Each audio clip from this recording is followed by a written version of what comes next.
артка карап түшүнөбүз, алдыга карап жашайбыз. Ушул тапта жалпыңыздарга мыкты эсалону көтөрүңкү маанайды каалап, Манас жаңырыгы телеканалынан өмүр кемеси көрсөтүүсүнөн амандашып отурабыз. Күлкү бул ден соолуктун мүлкү деп, күнүмдүк көрүтүрүлүктөн баш көтөрбөй жүргөндө, күлүп жайнап кудулдардын сатира тамашасын көрүп, чер жазабыз. Ар дайым элдин жүзүнө жылмаюу тартуулаган таланттуу Куудул Тынар Курманалиевдин чыгармачылык менен алып бурушуп жүргөнүнө 15 жылдын жүзү болуптур. Бешиктеги баланын бек болорун ким билет демекчи, биздин таланттуу Куудул Тынар Курманалиев алгач чыгармачылык жолун Бешилик кудулдар тобунан баштаган. Кара каштуу, бакыра көздүү жигит өзүнүн таланты менен бат эле кыргыз элинин сүймөнчүлүгүнө арзыды.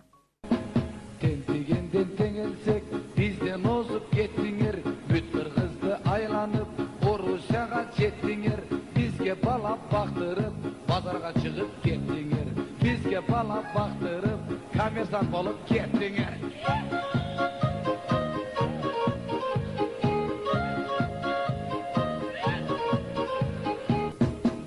Үйгө турган эркектер пул таппаса жаманда, бала чака багам деп биз жүрөбүз базарда, иштетпесең буттарды да эт кайнабайт казанда.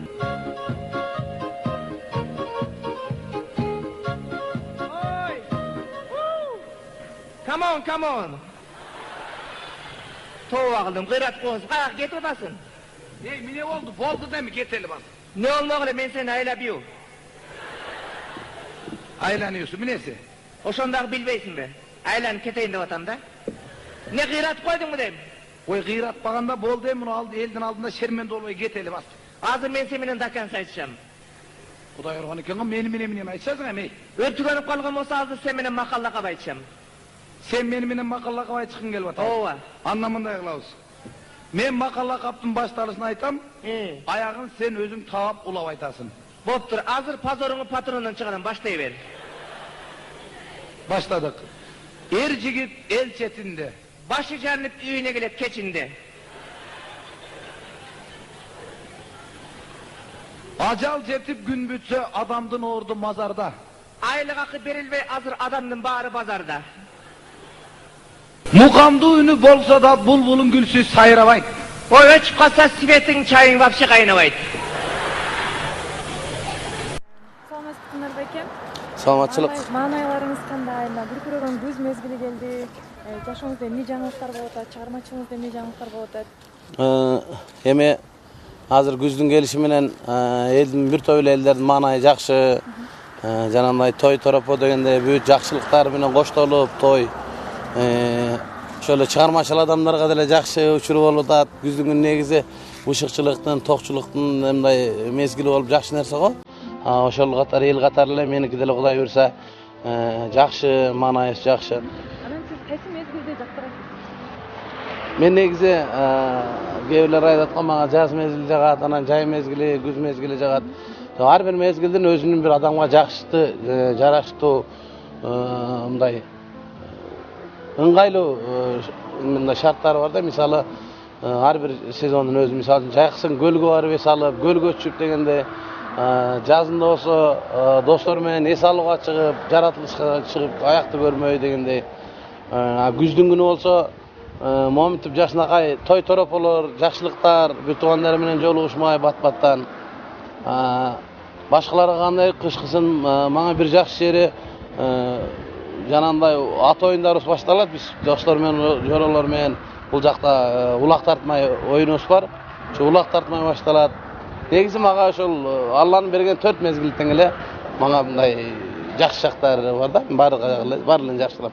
Мага күз жакшы, жаз жакшы, жай жакшы деп айтам. Мага 4 мезгил тең бирдей эле. Сиз үчүн жашоонун маңызы эмнеде? Анан баасы бар эмнеде? Сиз кайрадан жаңы көрөлсөңүз, бул жашоону эмнеден баштар элеңиз? Жашоонун маңызы негизи адам болуп жаралгандан кийин артыңда жакшы сөздөр, жакшы из калтырууда. Көпчүлүк айтып калат. Мен эгер жаңыдан башкадан төрөлүп калсам, башкадан жаралып калсам, мындай жашоом мындай баштамакмын, же мындай жумуш кылмакмын деп. Жок, албетте кайра жаралбайбыз. Эгер Janagындай сиздин сурооңузга ылайык жооп бере турганбысам, жок. Мен кайра эметсем деле ушул кесипти аркаламакмын. Себеби бул кесиптин артынан жамандык көргөн жокмун. Ушул кесиптин артынан өсүп атабыз, өнүгүп атабыз. Ушул кесиптин артынан үй бүлө күтүп, бала бакыра багып, тууган урук менен катташып, жакшы, өзүмө жагат. Эгер кайра жаралсам деле ушул кесибиме аркаламакмын. Мага жагат. Мына сиз канчалаган элдин көңүлүн көтөрүп, күлдүрүп жүрөсүз, анан өзүңүз эмнеден күлөсүз? Мисал үчүн элдер кудулдардын концертин көрүп, же болбосо досторлор, жорлордун арасында мындай шумдар болот да, аябай мындай. Мен да ушул айнаны чөйнөмдө, тегерегимде, айланамда 5-6 киши бар, досторум бар дегенде ошолорду көрүп, ошолордун кылган нерсесин, сүйлөгөн сөзүнөн рахат алып, жазган нерселерин көрүп күлүп ошондон рахат алам. Күлкүм келсе ошолорду көрүп күлөм. Анан өзүмдүн агам бар, Расул Маматкулов деген. Расул экөөбүз бири-бирибизге зоно кылганда аябай жыргап күлөбүз, бирдемелерди айтып. Кээде жолугуп алып күлөбүз, мындай. Экөөбүз жакшы күлгүбүз келип калганда, экөөбүз жолугуп, бирдемелерди айтып күлүп, ошол эле чыгармачыл инсандардын кылган окуяларын, жазган нерселерин окуп алып ушинтип күлүп жыргайбыз.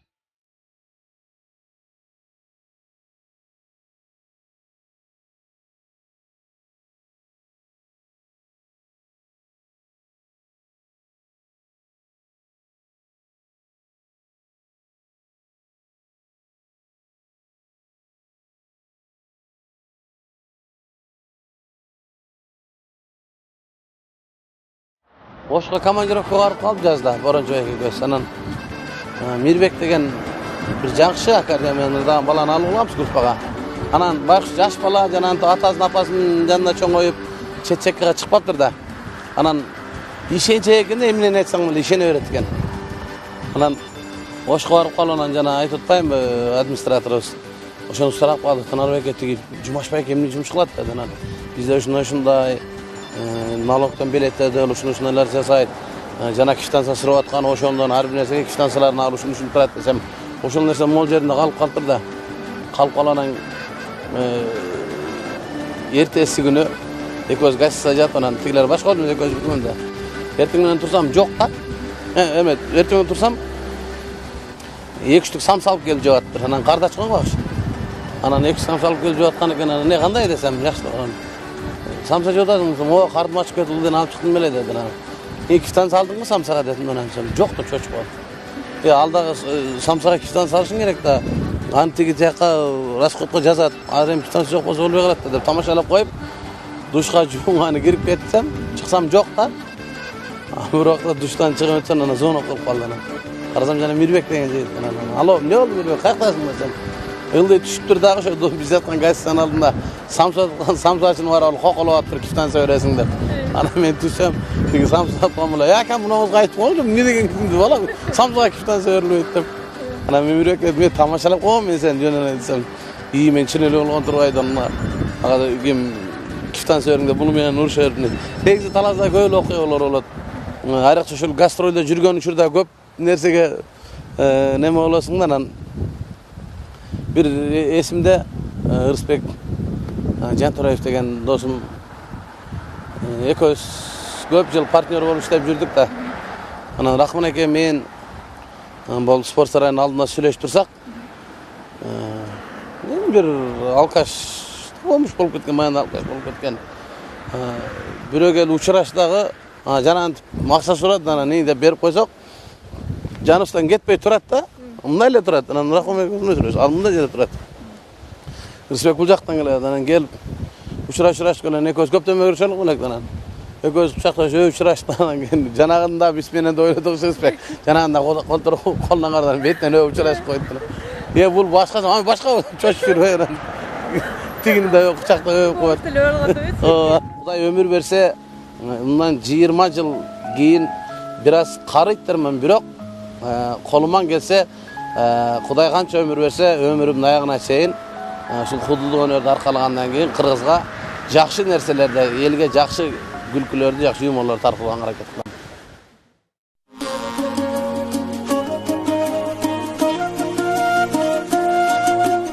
ар бир концертин калтырбай көрүп, жөн гана келип күлдүрсө күлүп койбой, ар бир сөзүнө маани берип, сын пикир айтып турам деген эжекеси Абдраимова Гүлзар айым каарманыбыз тууралуу буларга токтолот. Мен бир эмеден телевизордон капысынан эле көрүп калдым да, Тынар Курманалиев деп эмес чыгып калды.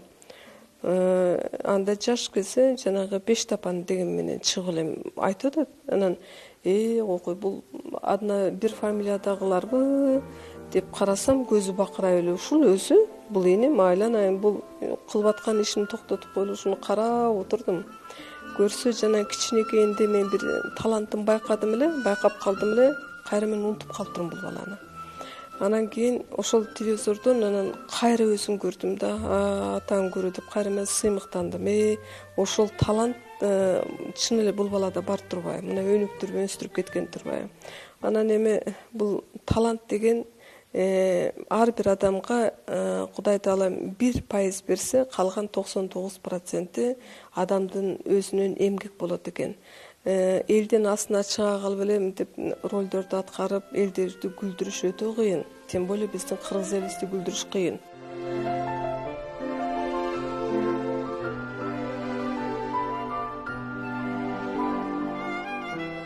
Мен бир жолу Петросяндын концертине катышып калдым да.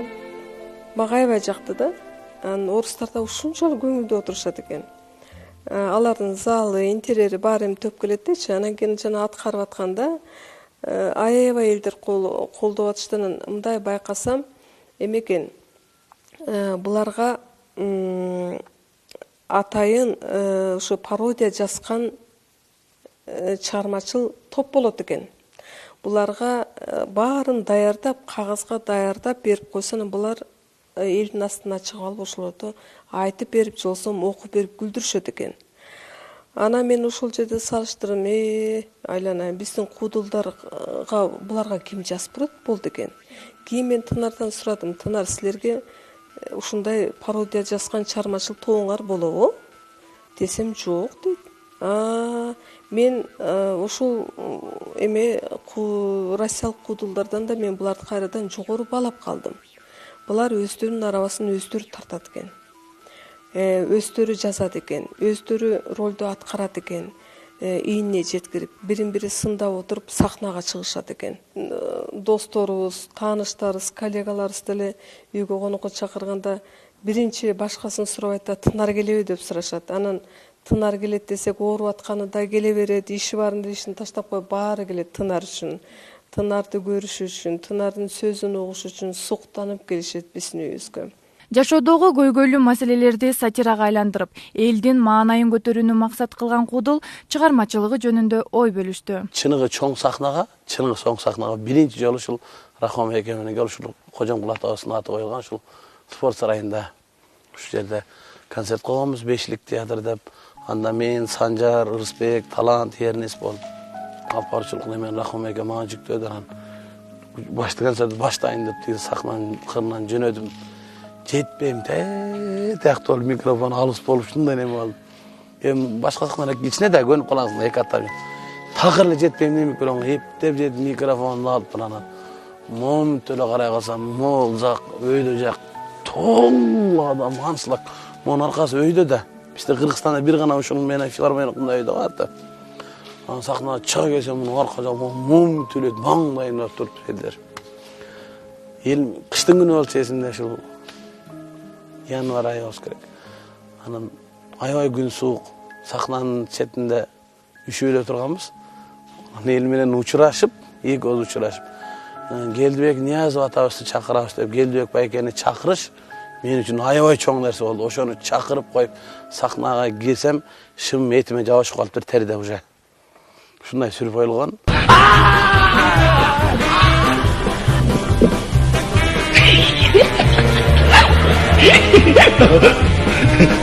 Ne deysin? Yeri gelsen. O sana gülüyor. Ne dedin? Анан эми азыр элдин күлүшү кыйын болуп калды деп атпайсызбы?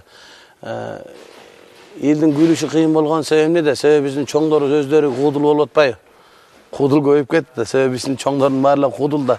Кайсыл çoң сүйлөгөнүн карап туrsаң эле күлөсүң да боруңа эзилип, буякта карап отуруп. Биздин табитибизге ылайык коомдун замандын жүрүшүнө туура келе турган сатираны биз ойной турган сатираны азыр бизге бир гана Рахман байке жазып берет да. Сатиралар буга чейинки ар бир айдын 6-сында Аралаш театрында ойноп жүргөн сатиралардын 90%ын Рахман Разыков жазат. Bir maşine 5.000 so'mdan akça gidiyor. 20 maşinege 100.000 so'm akça gidiyor. 100.000 so'm akçanı götürüp Malbazarga barsan 2 saat uyu verir. Sonra Ha bir ön torpağın satırı, bir ön sağ içi otur. 100.000'de 20 maşinege böyle 4 saat akşına olan toydun ertesi hastana kadar büçök çeki oturatıyorsun. Bir ağı bol kaldı de o şehirde. Mikrofon öçüp kalgan, mintip kalgan, bizde Kırgızstanda öçüp kalbaydı deb eçtеген айтпаш керек. Bizde любой нерсе öçüp kalыşı mümkün. Mamleket boyunca svet öçüp kaldıdan mikrofon ala eşlik edilir emес. Бұл күнделik колдонуп аткан нерсе дейли бар. Жана каш колгон чүп кеткен дейли болуп калат нерсе. Андай нерсе де микрофонун жанында деп айтып алып кайра ойноп кете беребиз, улантып эле. Эми биздики фонограмма болбосо элчилеп, фонограмма ырдап алсам мен, жырдап алсам өмүрүмдө. Анан сатираныкы ошол микрофон өчүп калса, дагы бирде мен айтып кошуп күлдүрүп микрофонду ошону аралаштырып күлүп кеткенге мүмкүнчүлүк түзүлөт. Аксакал бул сиз менен ушул мындай ойду айтышып мындай сиз менен айтыша турган кыскасы. Men menen talaşa turgan çiçimdar uşular var. Ушундай да кыскасы айтканда. Ушулар. Жакшы. Аксакал сиздики мындай бияка биз телевидениеге тартабыз деген уккансыз да. Ооба. Анан кичине могу байбичеге үтүктү өтүп алсаңыз болмок экен да. Vay ütükte ötüyle alayın degem. Sivet yok. Свет жок. Başladı buların da açakay cumakay kılıp. Партнер жакшы болсо жакшы да. Ошон үчүн ошол Нарымбек байке, Абдулла байке, Борончу байке, Рахман байкелер булар жакшы партнер. Мен ошон үчүн гана ушулар менен ойнойм. Булар менен ойносом мен кыйналбайм да. Себеби бири-бирибиздин көзүбүздөн окуп турабыз, эмне аны айтарбыз деп көнүп калганбыз. Негизи Рахман байке менен Абдулла байке барып келгенде эле мен шылмай берет, Борончу байке деле чөйсөп. Башка досторум деле. Апам өзү чукканда сөз тапкан аял. Мен коллективим айтат, биз сага күлөбүз, биз Айшинебизге күлөбүз, апабызга күлөбүз деп. Апам аябай күлүшөт. Апам ошондой чукканда сөз тапкан. Мындай симчип сүйлөгөндү билген. Сын пикирди, тамашаны аябай жакшы кабыл алып, жакшы тамаша кылаган киши да. Ким Рысбек тамашалап айтып жүрбөй. Тынардын сахнада ойногон сатирасынын 30% Айшинеме гонорар төлөш керек Тынар деп. Колдонуп калабыз сөздөрүн. Тынар Курбаналиев. Шергазы Оролов.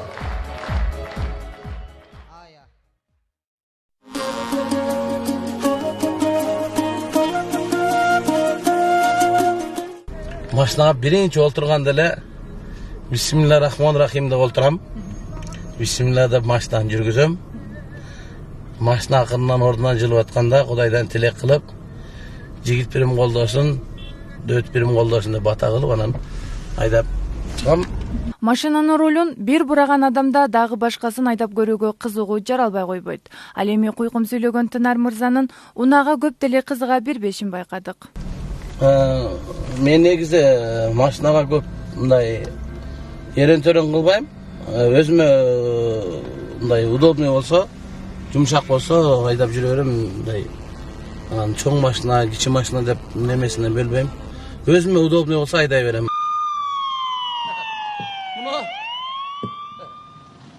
Профессионал катары айтып коеюн. Машина алыстан келатканда эле кандай машина экенин билип туруш керек.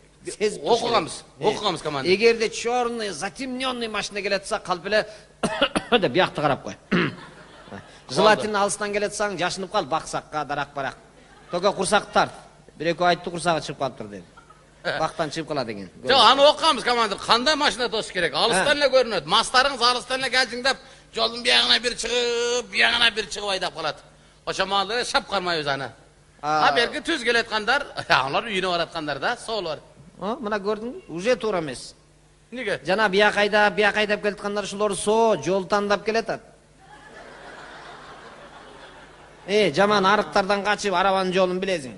Жолу мезеле шипер болуп калды го мындай болуп. Ошондон келет. Түз келаткандар маз ошол уруп келатат. Ошону кармаш керек. Билип алсаң, анын үстүнө сен өзүң жана менин буткамды коюп ал.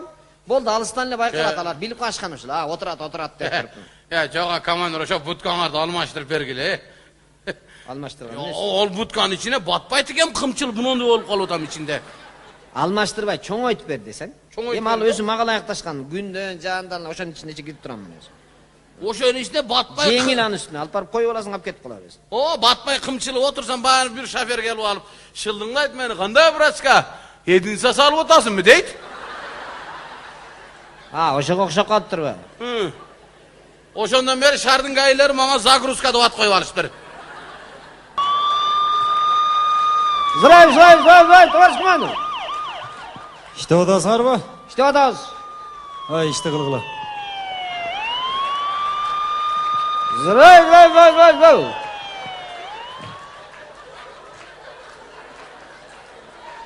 Газ. Мама? Не үрүп атасың? Не үрүп атасың? Сиз деле үрдүңүз го? Үргөн жок мен. Зрай, товарищ командир деген кыскача айтып коет. Деп ойлоп каласыз сиз. Мага ошакты карап, воу дегенде угулуп кетпедиби? Ана мен как молодой катары деп койдум. Айлык бербей атат, деп берейин дедим. Көрдүңбү? Ниче, үйрөнүп кетесиң.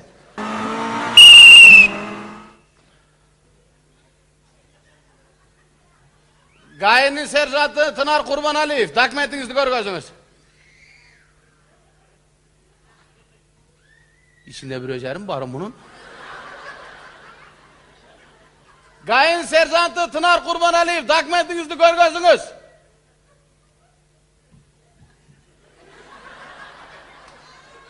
Үйдө ким бар? Үйдө ким бар да коем да. Ака, кандайсыз?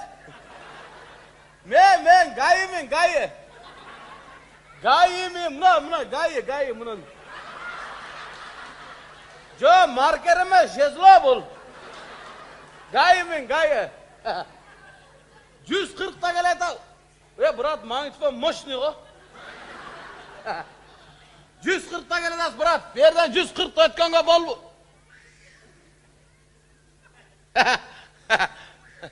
140 ta ötkanga olbayt da, brat, berden.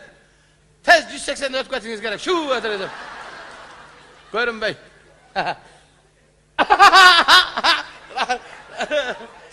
Rahmat aka, rahmat.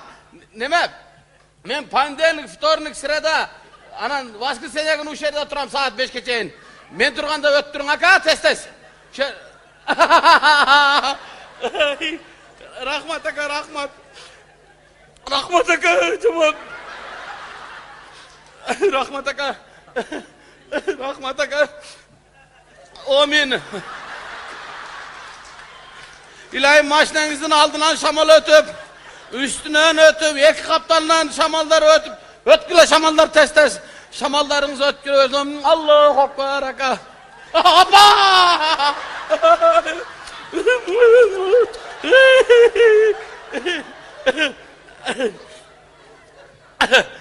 Жаңы geldi жаш балуан, қайраттанған, шаттанған, лыжа айлап бұтына, ұзақ саппай.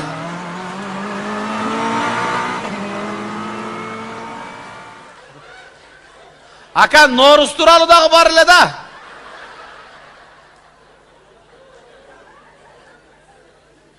Болот экен ушинтип өтсө.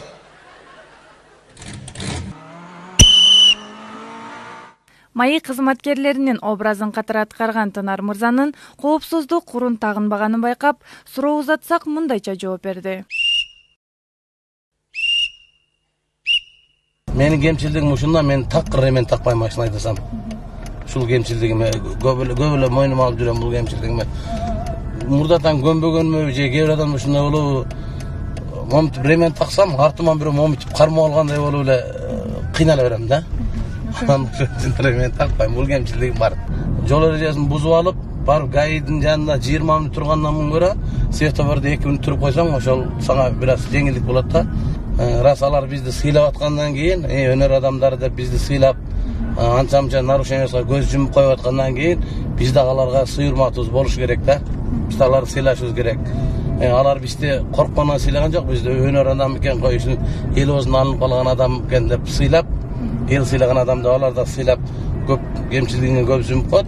Ошон үчүн биз дагы алар бизге ошончолук нерсени жасап аткандан кийин, биз дагы ошолорго жанагындай ошолор взаимный мамиле кылышыбыз керек да. Каарманыбыз ар кандай сатиралуу образдарды жаратуу менен бирге белгилүү композиторлор Асанкалы Керимбаев, Жолдошбек Мамажановдун чыгармаларын баалап, обондорун эргүү менен угат.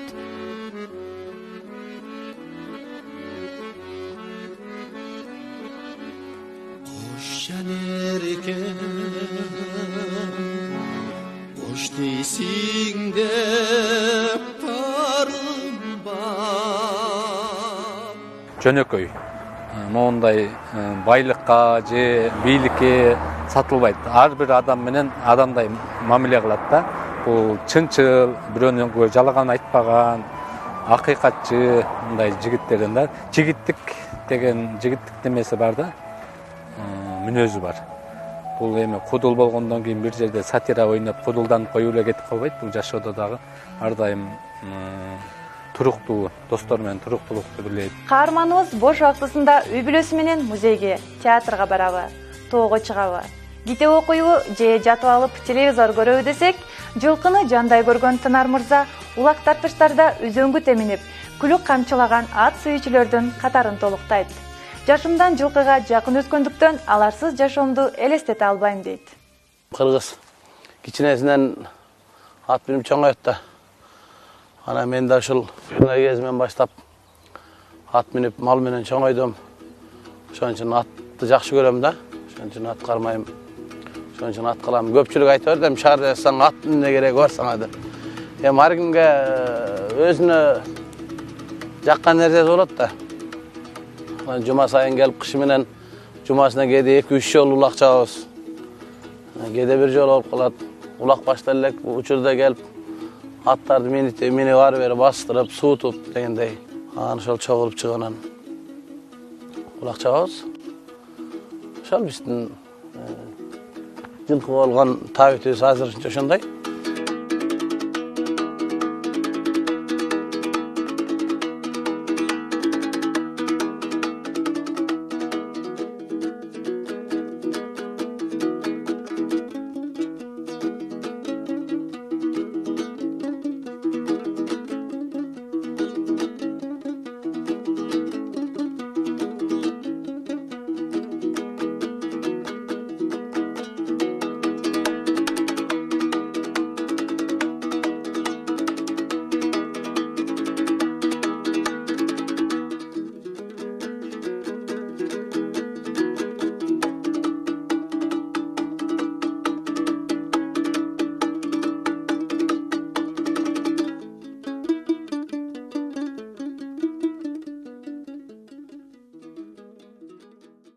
Жашоо гүл сымал. Жыл өткөн сайын бирден жилечелер түшүп турат. Андыктан телекөрүүчүлөр, бир жолу гүлдөгөн өмүрүбүздү эң сонун элестер менен сугаралы. Сааттын кагымы, мезгилдин агымы дегендей, бизге бөлүнгөн убакыттар келип жеткен экен. Кызматыңыздарда Гулиза Орозбек кызы болду. Саламатта калыңыздар.